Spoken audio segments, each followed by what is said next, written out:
Chers frères et sœurs dans le Christ, chers amis, chers croyants, chères croyantes, chers fidèles, ce soir nous inaugurons l'année de la foi à la demande du Saint-Père. Et on pourrait se demander pourquoi a-t-il demandé que l'Église universelle célèbre l'année de la foi.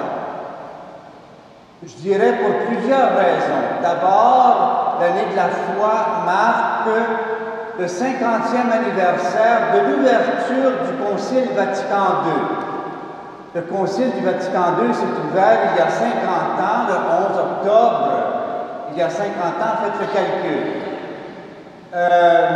La deuxième raison, c'est que le 11 octobre aussi marque le 20e anniversaire de la publication du catéchisme de l'Église catholique. Donc voilà deux bonnes raisons pour rappeler et inaugurer l'année de la foi. Ce sont deux événements marquants de la vie de foi de l'Église. Et plus profondément, on peut dire que le Saint-Père a voulu nous donner ce cadeau qu'est l'année de la foi pour que l'on puisse ensemble raviver et se rappeler et resolidifier qu'est-ce que la foi et qu'est-ce que la foi nous apporte de plus dans notre vie. De fait, comme vous le savez, nous avons adopté comme thématique de notre année de la foi dans notre diocèse la foi un plus dans ma vie. On peut donc se poser la question ce soir, qu'est-ce qu'il y a de plus dans ma vie à cause de la foi? Qu'est-ce que la foi apporte de plus dans ma vie? Et je dirais même, qu'est-ce que je perds si je mets de côté la foi? Si la foi m'apporte quelque chose de plus, qu'est-ce que c'est? Voilà une bonne question qu'on peut se poser ce soir. Et en même temps, le Saint-Père nous rappelle que nous qui sommes croyants, nous sommes aussi appelés à témoigner de ce plus dans notre vie, à être des lumières pour notre monde aujourd'hui, à témoigner dans notre vie quotidienne que nous sommes croyants, croyantes, et que nous sommes des témoins de la foi. Je pourrais dire, je vais commencer tout simplement par dire qu'est-ce que la foi pour nous? C'est d'abord et avant tout un acte de confiance. Un acte de foi, c'est un acte de confiance en Dieu d'une façon totale, sans restriction possible. C'est un petit peu le cri de Jésus du haut de la croix qui dit « Père, entre tes mains, je remets mon esprit. » Eh bien, c'est ça que c'est avoir la foi.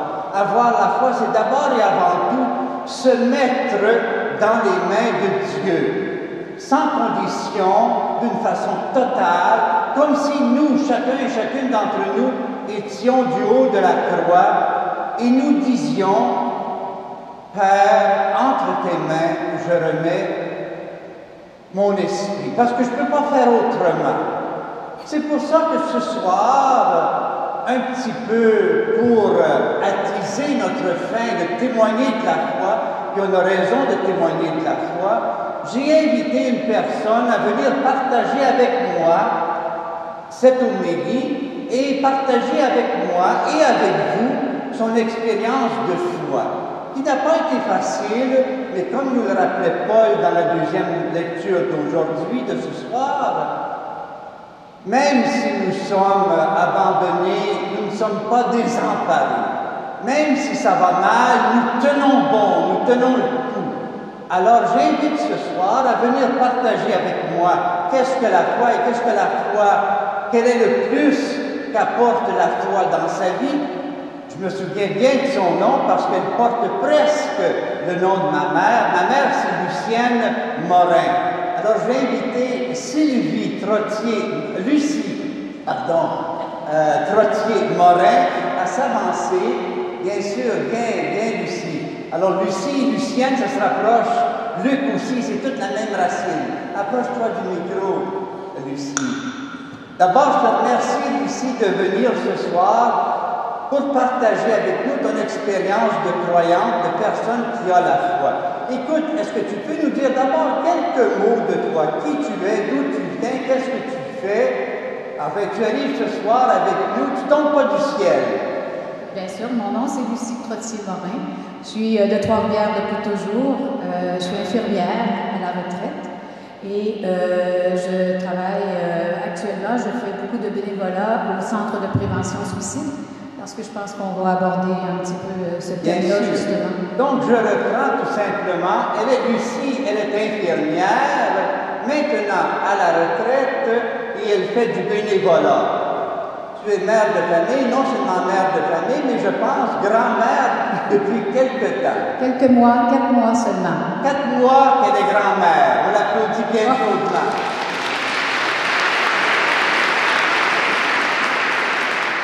Ici, tu as vécu ta vie comme toute autre personne, comme chrétienne, et tu es passé par des moments difficiles. Est-ce que tu pourrais nous partager un petit peu ces moments difficiles? Vas-y bien lentement, parle dans le micro comme il faut pour qu'on puisse bien t'entendre. D'accord. En 1998, j'ai perdu mon fils Benoît par suicide. J'avais 2 enfants. Benoît à l'âge de 18 ans, Claudiane à ce moment-là avait 14 ans. Ça a été vraiment bien sûr l'épreuve la plus difficile dans notre vie. Bon, mère de famille de Claudiane et de Benoît. Et Benoît, à 18 ans, a commis le suicide. Ça devait être une dure épreuve pour toi comme mère.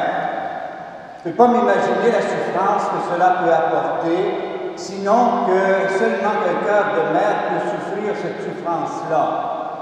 Vous savez, j'ai vu Benoît se débattre dans ses rêves, ses espoirs, ses échecs. Bon, Benoît avait des rêves comme tout jeune homme de 18 ans, mais il devait affronter la vie. Il a rencontré des débats, enfin des difficultés que rencontre toute personne de 18 ans, que nous rencontrons tous à l'âge de 18 ans. Pour nous les parents, c'était vraiment un temps très difficile parce que surtout à la fin, même notre amour ne réussissait pas à faire la différence dans la vie de Benoît.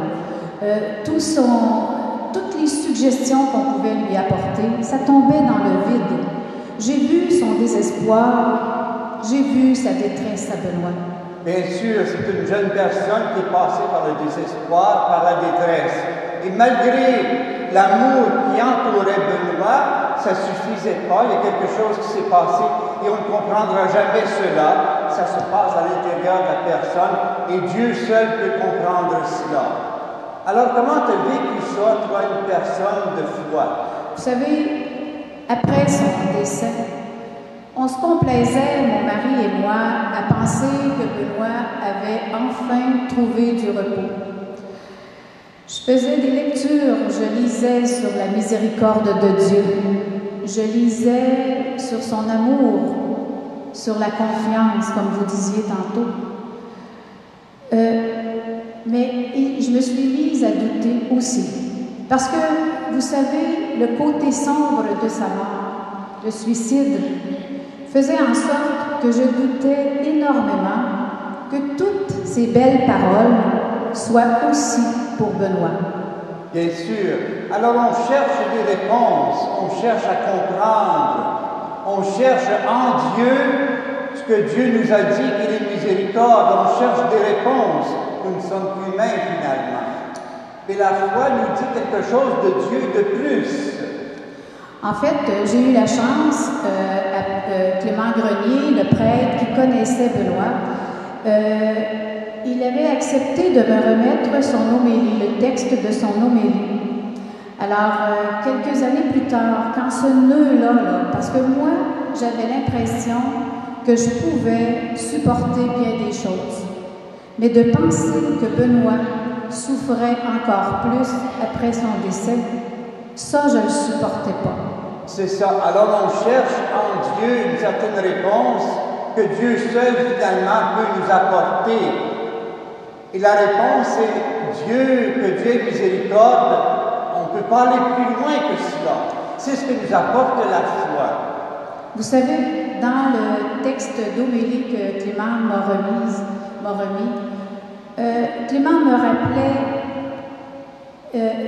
jusqu'à quel point Dieu est infiniment juste et bon. Dieu est infiniment juste. Il disait aussi, vois ce qu'il y a de beau et de bon en Benoît. Vous savez, Benoît, lorsqu'il était tout petit, à sa première communion, on lui avait remis une petite croix en bois qu'il affichait, même à 14, 15 ou 16 ans, il l'accrochait à sa lampe.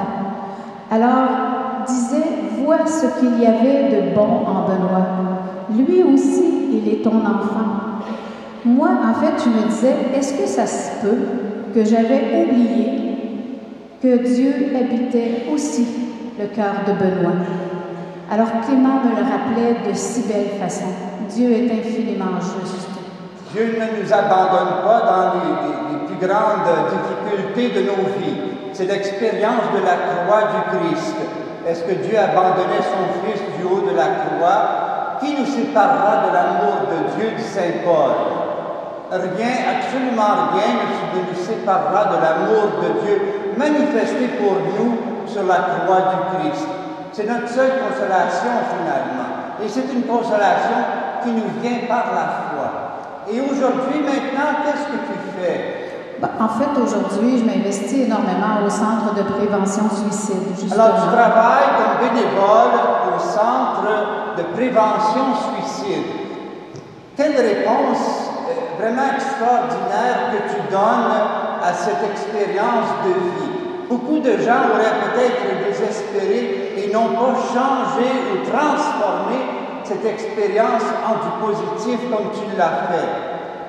Voyez-vous, au Centre de prévention, depuis 2005, depuis 2007 que je suis là, que je collabore avec eux, quand ils m'ont demandé pour faire partie du conseil d'administration, là, c'était pas certain que ça me tentait vraiment.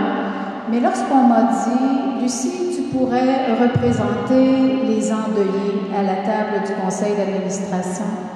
Alors là, je me suis dit... Alors tu représentais toutes les mères, tous les parents, tous les pères qui souffraient d'expériences semblables. À la mienne. Alors ils voulaient avoir la voix d'une personne qui était passée par là. Tout à fait. Alors ça me convenait beaucoup mieux. Vous savez, quand je suis au conseil d'administration, l'Esprit Saint n'est jamais très loin. Le regard de Jésus est toujours présent. Alors moi, de cette façon-là, j'étais partante. En d'autres mots, la foi a été pour toi une porte à travers laquelle tu es entré pour rencontrer Dieu dans ton expérience de douleur. Mais ça a été vraiment la façon que j'ai eue de pouvoir, je dirais, remettre Benoît à Dieu le Père, parce que, avec ce que j'avais vécu de bon dans le cheminement de ma foi, j'avais compris, je m'étais vraiment approprié l'expression « Dieu est infiniment juste et bon ». Donc ça fait partie de ton cœur maintenant, de tes tripes. C'est vraiment intégré. Voilà, je le voyais bien, je le lisais, je l'avais lu et relu. Mais c'est pas quelque chose juste dans la tête, c'est dans le cœur maintenant. Mais plusieurs années plus tard, je l'ai vraiment saisi dans toute sa force. Dans toute sa force, que Dieu est infiniment à la fois juste et bon. Ton témoignage ce soir, je vais te l'avouer, me donne des frissons. J'ai la chair de poule. Pas parce que j'ai froid, c'est parce qu'à cause de la valeur de ton témoignage. Tu sais, j'ai envie de te caresser comme Dieu le Père voudrait le faire. Merci beaucoup. Merci beaucoup d'avoir eu le courage de répondre à l'invitation de ton évêque, puis d'avoir eu le courage de venir partager, de témoigner de ta foi et comment tu as transformé ton expérience de souffrance en quelque chose de positif. Comme vous, j'en ai la larme à l'œil. Merci beaucoup, merci bien.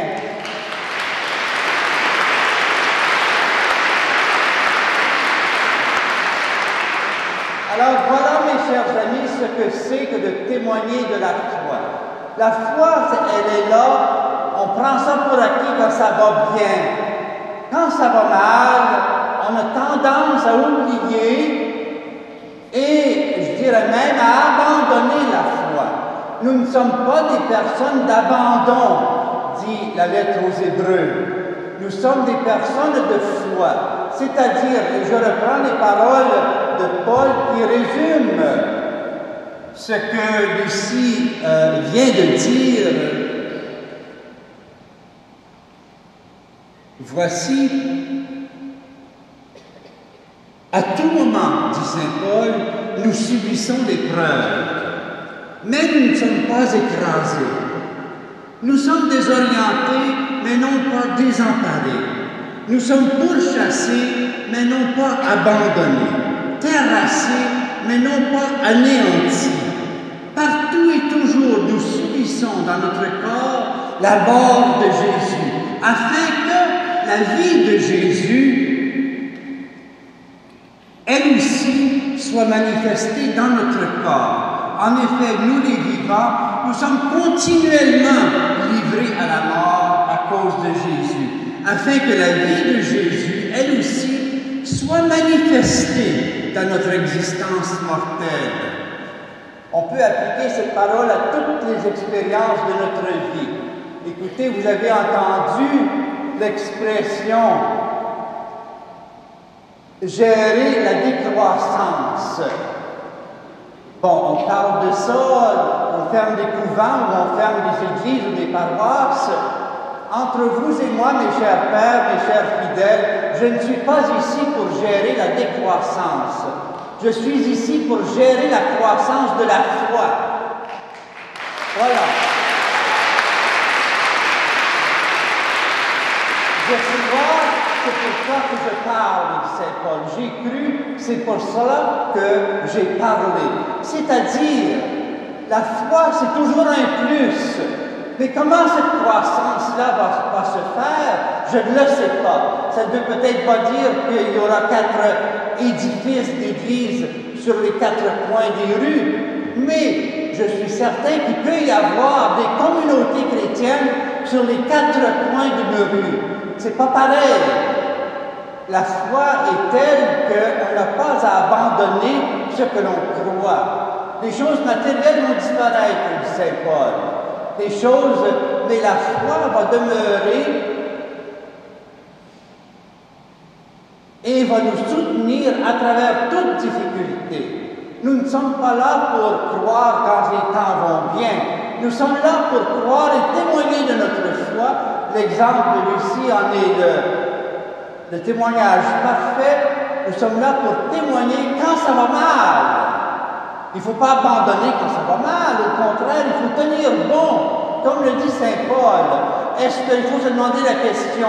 Je vais vous répondre à cette question si vous me répondez à la question suivante. Est-ce que le Christ, du haut de la croix, gérait la décroissance? Voilà. Si vous pouvez me répondre à ça, je vais vous répondre non, le Christ ne gérait pas la décroissance du haut de la croix. C'est le moyen par lequel la foi est née, c'est le moyen par lequel l'Église est née. C'est de son côté ouvert qu'est sorti le sang et l'eau. Merveilleux symbole de l'Eucharistie et du baptême, qui donne naissance aux chrétiens.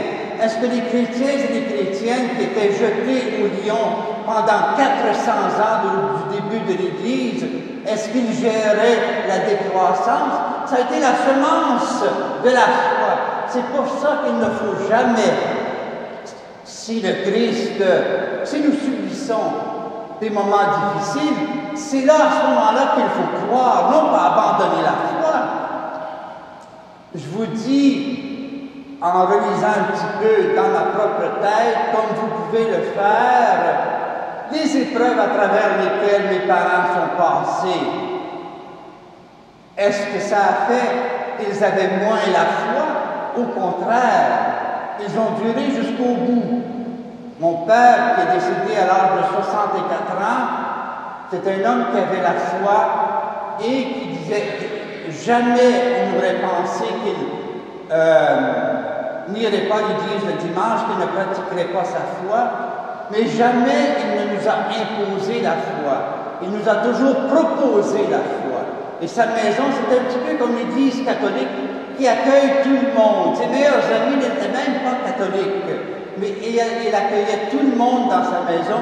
Tout le monde était bienvenu. Un petit peu comme l'église qui ouvre grand ses bras pour accueillir toute personne qui désire rencontrer Jésus et qui, parce qu'il a rencontré, parce qu'elle a rencontré Jésus, veulent faire partie d'une communauté vivante. Nous sommes des pierres vivantes. Et qu'est-ce que c'est l'œuvre de Dieu? C'est l'évangile de Saint Jean qui nous répond très clairement. Dans l'évangile de Saint Jean que nous avons entendu tout à l'heure, on demande à Jésus, Seigneur, qu'est-ce qu'il nous faut faire pour travailler aux œuvres de Dieu? Qu'est-ce qu'il faut faire pour travailler aux œuvres de Dieu? Et Jésus répond franchement, l'œuvre de Dieu, c'est que vous croyez en celui qu'il a envoyé. Et celui qui croit au Fils, celui qui voit avec les yeux de la foi que Jésus est le Sauveur du monde, celui-là entre déjà dans la vie de Dieu. C'est pour cela que Benoît XVI compare la foi à une porte, qui est un cadeau. Nous entrons dans la foi par la porte de la... Nous entrons dans la vie de Dieu par la porte de la foi. La foi, on entre dans un cadeau que Dieu nous donne. Il veut nous donner la vie en abondance. C'est la vie qui ne termine pas, la vie éternelle. Et on l'a déjà. Vous savez quel merveilleux cadeau que la foi. Et je reprends la phrase de Sainte Jeanne d'Arc, à qui on demandait, alors qu'on la condamnait, « Est-ce que tu as la foi ?» Jeanne d'Arc, qui savait que la foi c'était un cadeau, a répondu, « Si je l'ai, que Dieu m'y garde, et si je ne l'ai pas, que Dieu m'y mette. » En d'autres mots, ça vient de Dieu, c'est un cadeau extraordinaire. Qui c'est qui refuse dans sa vie un cadeau? Il n'y a personne d'entre nous, habituellement, quand on reçoit des cadeaux, quand la main part sur la ramasse. Hein? C'est un peu comme ça. Dieu nous fait un don incroyable qu'est la foi. Et la foi nous introduit à la vie avec Dieu, à l'amour de Dieu. La foi, je disais à une entrevue de radio, c'est un petit peu comme des lunettes. La plupart, la grande majorité de nous, rendez grâce à Dieu si vous n'avez pas de lunettes, mais la grande majorité de nous, je pense que je ne vois pas trop clair, mais la grande majorité de nous portons des lunettes. Là, malheureusement, vous êtes tout embrouillé. Hein? Je ne peux pas faire autrement. Mais quand je mets mes lunettes, les beaux visages que je vois maintenant clairement, il faut voir la vie, il faut voir les autres à travers les lunettes, le regard de Jésus-Christ. Il faut se dire, comment est-ce que Jésus-Christ m'a regardé du haut de la croix? Comment est-ce qu'il regarde les événements de ma vie et les événements de la vie des autres? Et comment est-ce qu'il m'invite à regarder les autres? Il faut regarder les autres avec les lunettes de la foi, qui nous permet de voir plus clairement les choses. C'est ce à quoi nous sommes conviés pendant cette année de la foi. Nous sommes conviés à avoir un regard de foi sur nous-mêmes et sur les autres et sur les événements du monde. Et avoir dans la mort la vie, c'est notre foi. Avoir dans la croix la vie, avoir dans les ténèbres la lumière. C'est notre foi. Avoir dans la mort, même la mort, avoir dans la mort la vie. Vous savez, c'est le paradoxe de notre foi. Nous croyons en un Messie qui a souffert et qui est mort. Nous croyons en un Dieu, voilà le paradoxe, en Dieu qui est mort. Il me semble que les deux termes ne vont pas ensemble, Dieu et la mort. Mais nous croyons en Jésus-Christ, Fils de Dieu, qui est passé par la mort, mais pour nous apporter la vie et pour nous dire que maintenant, la mort n'est plus le dernier mot. Le péché n'a plus le dernier mot. C'est le pardon qui règne. C'est le pardon de Dieu qui règne. c'est la vie de Dieu, c'est la grâce qui règne. Nous sommes sous le régime de la grâce, du don, parce que nous sommes sous le régime de la croix. Et comme dit Saint Paul dans son propre langage, non plus sous le régime de la loi, mais sous le régime de la foi. La foi nous fait entrer dans la vision de Dieu, dans l'amour de Dieu. Est-ce qu'on croit ou est-ce qu'on ne croit pas? C'est ça qui est ma question pour vous ce soir. Nous sommes croyants. Les paroisses ne sont pas en train de mourir. Les paroisses telles que nous les avons connues peut-être. Mais la vie des chrétiens, des chrétiennes n'est pas en train de mourir. Dans la foi, il y a toujours un plus. Et ce plus, c'est Jésus-Christ lui-même. Eh bien, pendant cette année de la foi, que nous redécouvrions Jésus-Christ qui est au cœur de notre foi, qui est mort et ressuscité pour nous redonner espérance, confiance et vie, qui nous précède en Galilée, qui est au-delà de nous, qui nous appelle par en avant. Moi, d'abord, que je sais que le Seigneur est en avant, je fonce, excusez-moi, je fonce. Quand je suis arrivé dans le diocèse, j'ai frappé fort à la porte, un peu plus, je le défonçais. Hein? Ben, c'est ça qu'il faut faire. Il faut défoncer la porte pour entrer dans la foi, c'est-à-dire pour entrer dans la vie de Dieu. C'est un don, malheureusement, qu'on peut perdre, c'est bien sûr. C'est pour ça qu'il faut toujours prier pour garder la foi. Prier pour en sorte que, parce qu'on peut avoir des épreuves dans nos vies qui font qu'on se demande, Seigneur, où es-tu? Seigneur, qu'est-ce que tu me demandes dans cette situation? Seigneur, que veux-tu que je fasse? Seigneur, je crois, mais augmente ma foi. Seigneur, où es-tu? Ça a été le cri du cœur du Christ en croix. Mon Dieu, pourquoi m'as-tu abandonné? Et il faut lire jusqu'à la fin de ce psaume qui est cité par Jésus en ces derniers moments. Le psalmiste, à la fin de ce psaume-là, est sauvé par Dieu. Dieu ne l'abandonne pas, mais il faut presque dire à un moment donné, Seigneur, je m'abandonne à toi parce qu'il n'y a pas d'autre réponse que j'ai. Je m'abandonne à ta miséricorde. Je m'abandonne à ton amour pour moi. Je m'abandonne à l'amour que le Christ m'a manifesté du haut de la croix. Seigneur, tu as donné ta vie pour moi et les autres. Aide-moi à avoir ce regard de foi sur les autres. Seigneur, donne-moi la foi pour que je ne t'abandonne jamais, mais surtout pour que je puisse continuer à marcher, à entrer par la porte, même à la défoncer s'il le faut. Seigneur, je crois, augmente ma foi. C'est notre mot d'ordre parce que je sais que la foi, c'est un plus dans ma vie. Amen.